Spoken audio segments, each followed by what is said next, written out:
ভ্রাতৃত্ব ও মানবতার দীপ্ত নিদর্শন বাংলাদেশ সংঘরাজ ভিক্ষু মহাসভা। প্রাকৃতিক দুর্যোগ যখন হঠাৎ করে মানুষকে বিপন্ন করে তোলে, তখন সেই ধ্বংসস্তূপের মধ্যেই মানবতার প্রকৃত রূপ প্রকাশ পায়।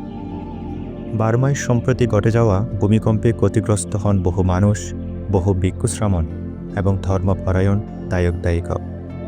একের পর এক বৌদ্ধ বিহার ধ্বংসপ্রাপ্ত হয়, অনেকে শারীরিকভাবে আহত হন এবং অনেকের জীবনযাত্রাও নিমিষে ভেঙে পড়ে। এই পরিপ্রেক্ষিতে বাংলাদেশ সংঘরাজ ভিক্ষু মহাসভা যে ভূমিকা পালন করেছে তা শুধু প্রশংসনীয় নয়, বরং ইতিহাস স্মরণীয় বটে।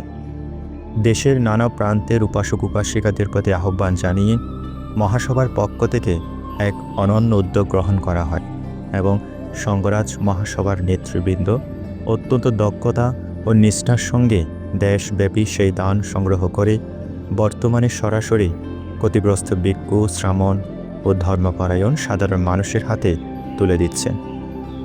বুদ্ধের পথ দেখানো আলোয় আপনারা আজ প্রদীপ জ্বালিয়েছেন। সে আলো শুধু আহত ব্যক্তিকে নয়, জাগিয়ে তুলেছে গোটা মানব জাতিকে। এই এক ইতিহাস, এই এক করুণার আলো যা জ্বলছে মানবতার প্রদীপ হয়ে। আজ এই দান শুধু দান নয়, এ আমাদের আত্মার বন্দর।